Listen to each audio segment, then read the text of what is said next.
Everyone thinks they know how affairs start: loneliness, temptation, a moment of weakness. But what if the affair was never about love? What if it was about control? When Ethan hires a bright, soft-spoken young nanny to care for his daughter, he doesn't expect sparks. And he certainly doesn't expect to fall into a dangerous secret romance. But just when guilt starts to weigh him down, the truth detonates. The nanny isn't just involved with him, she claims his wife seduced her too. Suddenly, Ethan realizes he's no longer the one holding the reins. He's being played by both of them. And what's at stake isn't just his marriage or reputation, it's a multi-million-dollar inheritance that's been in his family for generations. Lies, seduction, and betrayal spiral into a psychological war he never saw coming. But here's the question no one dares to ask: who's using whom? So if you think you've heard it all, you haven't. Hit follow on your favorite platform and leave us a comment, because the next story might just change the way you see everything. Don't miss a single twisted turn. Chapter 1. The Perfect Hire. The job ad was simple, even a bit old-fashioned. Live-in nanny needed. Discretion essential. Must be good with children and privacy. Ethan Wexler had written it himself, despite his assistant's protests. It wasn't that he didn't trust HR or agencies, he just needed someone untraceable. Someone outside the typical circles. It wasn't about the affair. Not yet, at least.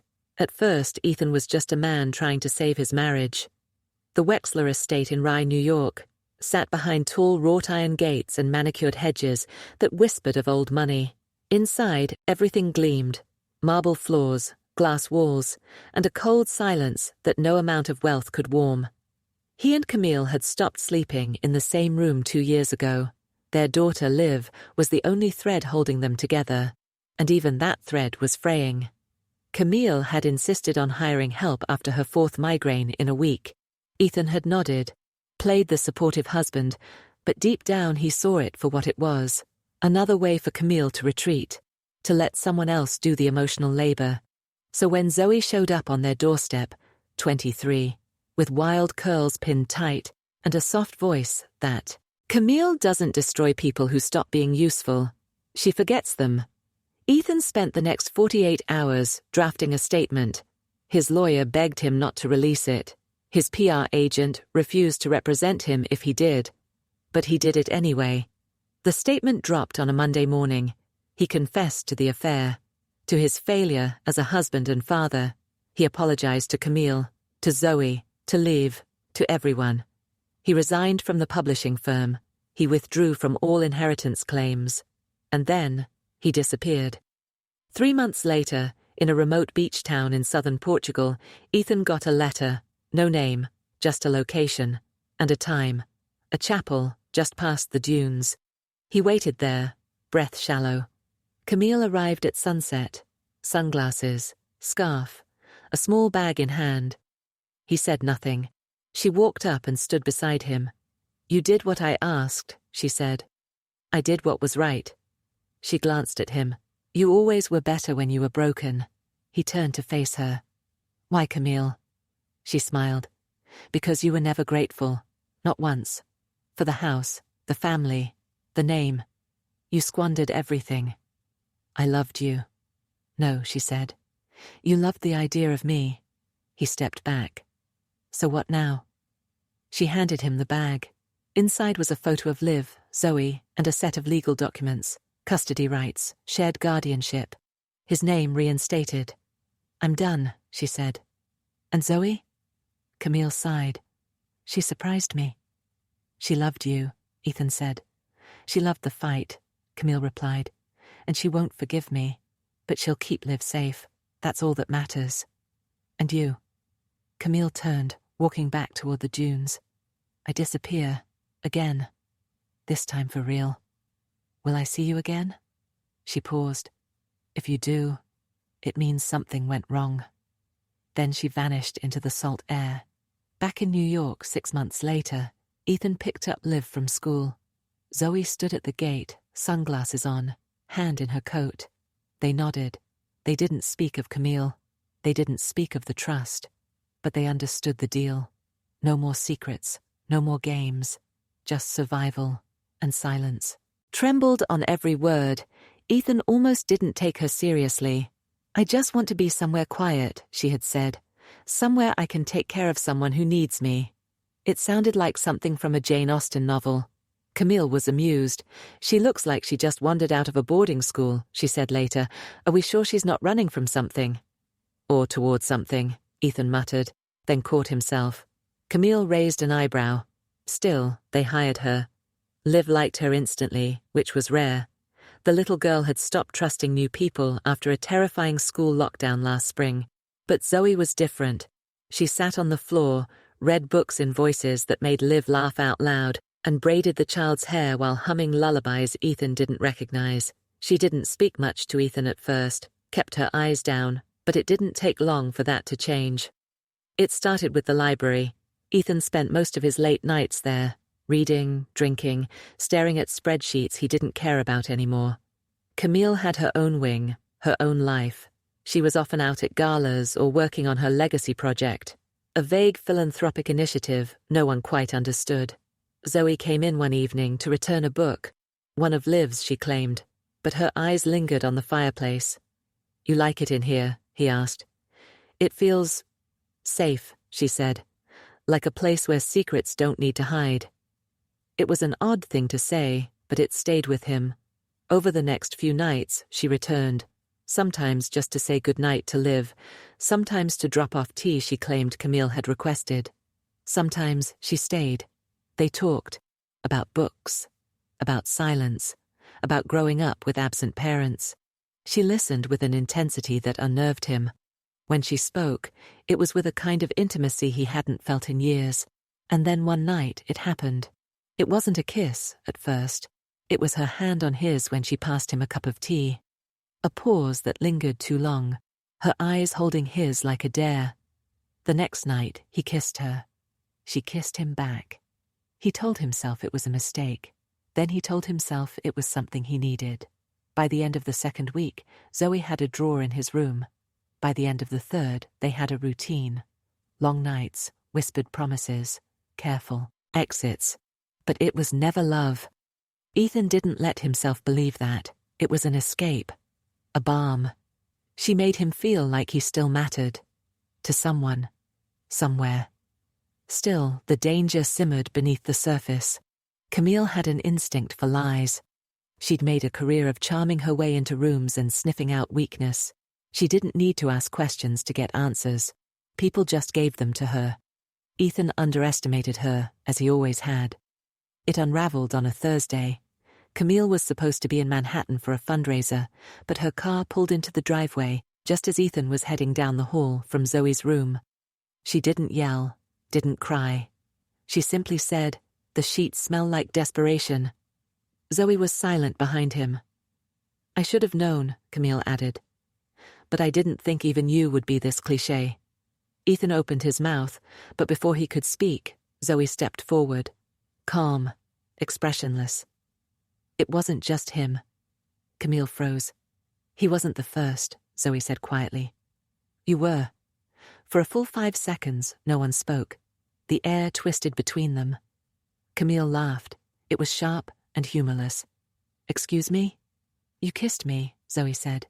"In the kitchen, after the wine. You said no one had to know." Camille stared at her, jaw clenched. "That's not—" "You touched me first," Zoe interrupted. "And now he has too. I think you both need to talk." She walked past them, disappearing down the stairs like nothing had happened. Ethan turned to Camille, but she was already walking away, her footsteps echoing like gunshots on the marble floor. What followed was not rage or even confrontation. It was silence. Camille didn't kick Zoe out. Zoe didn't leave. They both stayed, under the same roof, in the same rooms, exchanging glances like poker players sizing up the stakes. Ethan tried to get answers. Camille wouldn't talk.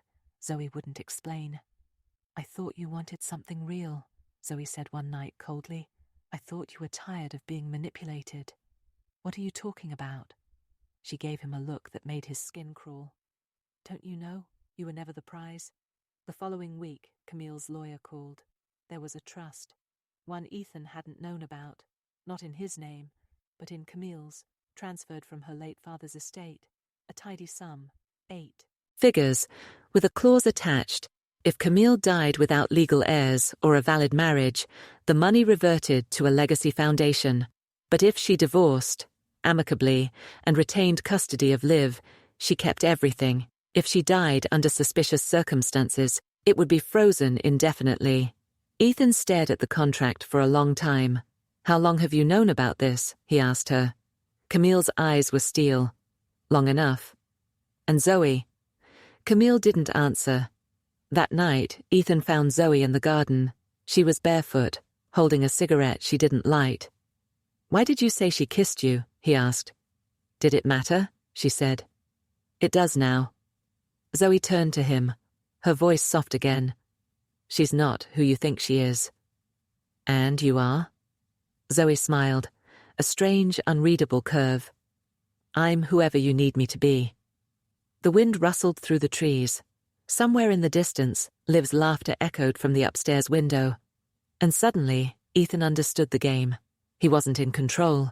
He never had been. Not with Camille. Not with Zoe. And certainly not with what came next. Chapter 2.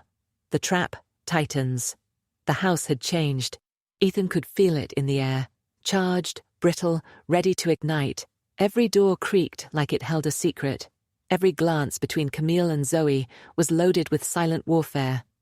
And Ethan, he was stuck between them, unsure which one of them was lying, or if both of them were. He wasn't sleeping anymore. Not really. The nights had turned into long hours staring at the ceiling, wondering how the hell he'd gone from father and husband to a pawn in someone else's game. He tried to leave once, packed a bag, called a hotel. Camille blocked the driveway. "You walk out now," she said, "and I promise you'll never see Liv again." It wasn't a threat. It was a statement. Cold, legal, bulletproof. He stayed. Zoe didn't bring it up. She moved through the house as if nothing had changed. She still cooked for Liv, still braided her hair, still tucked her in with whispered lullabies. Ethan avoided her when he could. But one night he found her in the kitchen, barefoot again, leaning over the counter in a silk robe that wasn't hers. It was Camille's. "You like playing games?" he asked. She didn't look at him. "Don't you?" "You lied." "I told the truth," she said, softly. "Just not all of it. Camille never touched you." Zoe finally turned to face him. Her eyes were clear, steady. "Did she tell you that?" "She doesn't have to." Zoe stepped closer, so close he could smell Camille's perfume on her. "You're still in love with her." He didn't answer. "She knows how to use you," Zoe whispered. "I was just trying to show you what that looks like." He wanted to scream at her, but instead he walked out. He wasn't sure if he hated her, or if he hated what she made him feel. 2 days later, Camille announced she was throwing a party. "For Liv," she said. "She hasn't had a birthday celebration in 2 years." "She's turning 6, Ethan replied. "She doesn't care about parties." Camille's smile didn't reach her eyes. "But I do." Zoe didn't object. She helped plan, helped decorate. And when the guests arrived, Camille's friends, her foundation partners, a few local press contacts, Zoe played her part perfectly. Polite, invisible, efficient, until she wasn't. Ethan didn't see it at first. He was talking to a colleague from his publishing firm when he noticed the hush ripple through the crowd. Zoe was on the grand staircase, wearing a short black satin dress. It clung to her like scandal. And Camille was watching her, not with anger, with admiration. The air thickened. Ethan moved toward the stairs, just as Camille raised a champagne flute and called out, "To Liv, and to those who protect her." A strange toast. Polite applause followed, but Ethan noticed the way Camille's hand lingered on Zoe's back as she passed her a glass. Later, in the hallway, he caught Zoe alone. "What are you doing?" he asked. "Blending in," she replied. "With Camille." Zoe tilted her head. "You're angry because I'm close to her, but you never asked why she kept me here after everything. Did that seem normal to you?" "I don't know what's normal anymore," Ethan muttered. Zoe leaned closer. Camille didn't just want a nanny, she wanted someone she could control. Ethan laughed bitterly. And you're the victim? She stepped even closer. No, I'm the variable. That night, Ethan confronted Camille. He found her in her dressing room, removing earrings with the casual grace of someone used to being adored. You're playing with fire, he said. Camille looked at him. In the mirror. She's very good at making men think they're in control. He stared at her reflection. So it's true? You kissed her? Camille turned slowly. Does it matter? Yes. She crossed her arms. She was curious, and I was bored. It was nothing. But you... She stepped forward, her voice like ice. You brought her into our bed in a way I never did. So don't moralize. Ethan looked away. She's dangerous, Camille said. So are you. Camille smiled. But I don't pretend otherwise. 3 days later, Camille's attorney was hospitalized. Stroke. Sudden. Unexplained. Ethan didn't think much of it, until Zoe mentioned it casually over breakfast.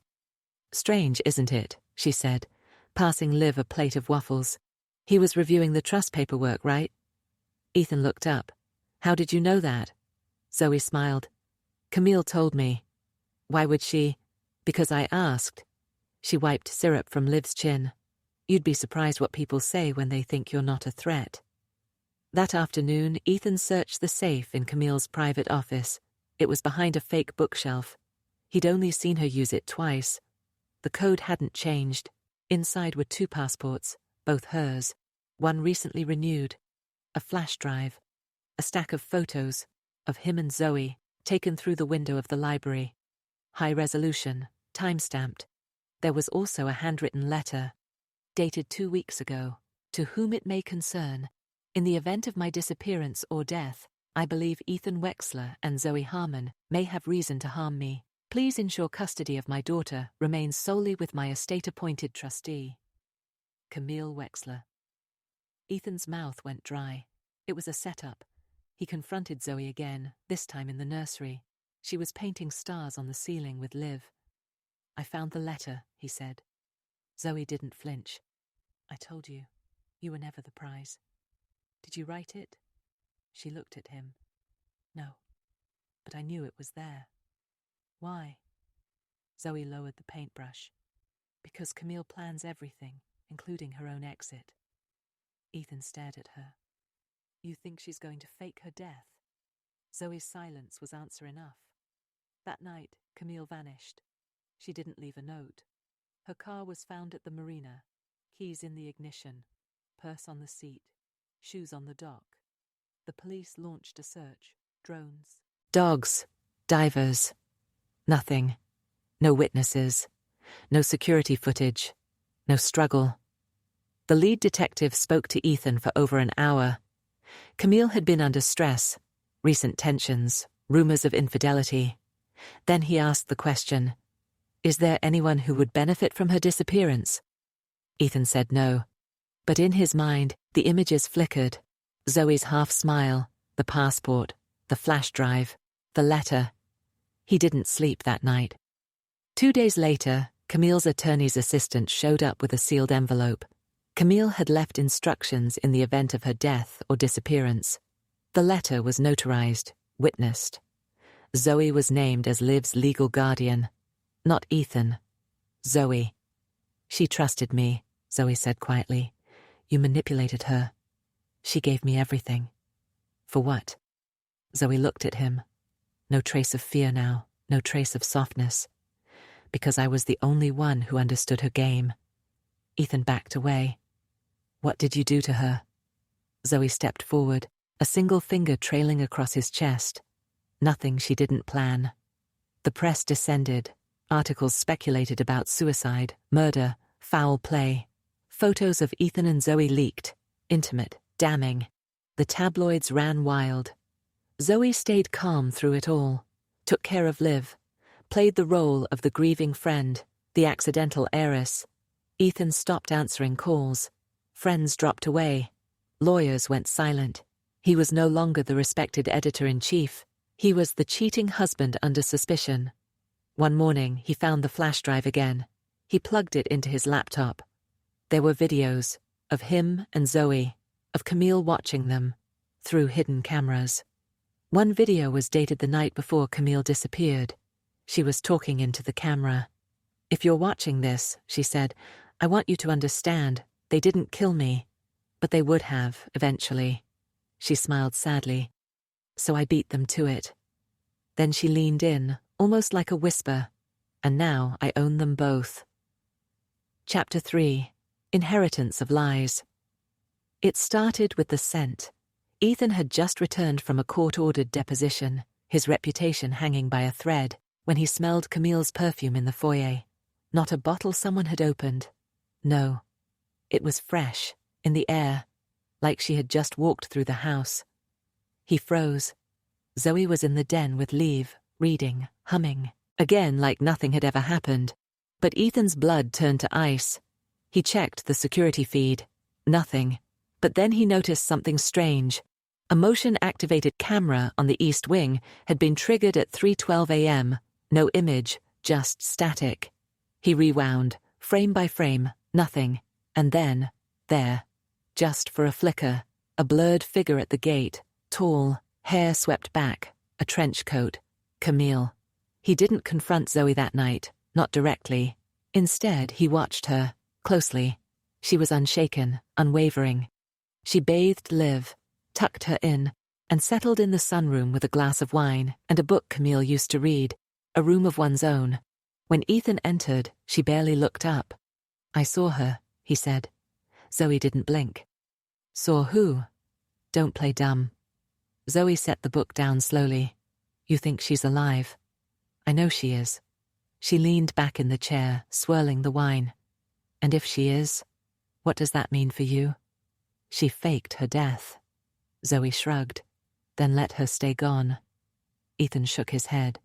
"You helped her." Zoe's smile was thin. "Helped? She used me, just like she used you.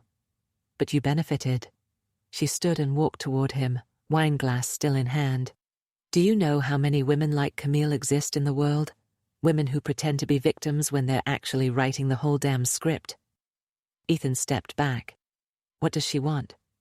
Zoe paused. "Everything." The next day, the lawyer's office called. Camille had been declared legally dead. The estate was now transferring assets, per the trust, into the foundation. The Camille Wexler Legacy Trust was now run by a 3-person board. Zoe was one of them. So was a distant cousin of Camille's and a philanthropic advisor. Ethan was left with nothing. No access, no control, no recourse. But then came the envelope. No return address. Just his name in careful cursive. Inside, a flash drive and a single note. "Truth isn't what you see, it's what you refuse to look at." He plugged in the drive. More videos. One showed Camille speaking to someone, off camera. Once he's isolated, it's easy. He'll spiral. He always spirals. Another showed Zoe in Camille's dressing room, holding up the very dress Camille was reported to have vanished in. "This one?" Zoe asked. "Are you sure?" Camille off camera. "That's the one. It needs to be seen at the dock." The final video was just Camille's voice. "He'll never know whether I'm dead or alive. And that's the point. Guilt is a better punishment than prison. It lasts longer." Ethan went to the police again. They listened. Politely. But without a body, and with Camille's will and financial transfers all appearing legally executed, there was nothing they could do. The detective leaned forward. "Mr. Wexler, sometimes the people we think we know are more strategic than we can imagine." "You think she outsmarted all of us?" "I think she's 2 steps ahead, and I think you walked right into it." Back at the estate, Ethan found Liv asleep on Zoe's lap in the sunroom. The fire glowed low. He stood in the doorway, watching. "You're not her mother," he said quietly. Zoe didn't look at him. "No, but I'm the only one left who gives a damn. You helped fake a death." Zoe shifted Liv gently, kissed her forehead, then rose and faced him. "You want the truth?" "Yes." She stepped close, her voice low. "Camille brought me here because she knew you'd fall for me. She knew what kind of woman I am, what kind of man you are. Ethan's throat tightened. She told me everything, every affair, every lie, every bank transfer. He swallowed. So what now? She's waiting, watching. You won't find her unless she wants to be found. And you? Zoe tilted her head. I was supposed to disappear too, but then something changed. What? Zoe looked upstairs toward Liv's room. Her. She turned back. Camille was never going to keep Liv. She didn't want a daughter. She wanted leverage.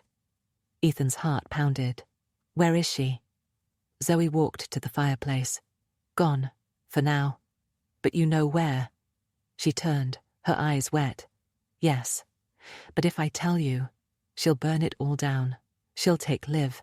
She'll leak the videos. You'll lose everything. So you're protecting me? I'm protecting her. She nodded toward Liv's room. Ethan closed his eyes. Then help me. Help me get out of this. Zoe stepped forward again. There's one way, but you won't like it. Try me. Admit everything, publicly. Step down from your job. Walk away from the inheritance. Plead guilty to emotional misconduct. Make yourself irrelevant. Why? Because then, and only then, will she let go.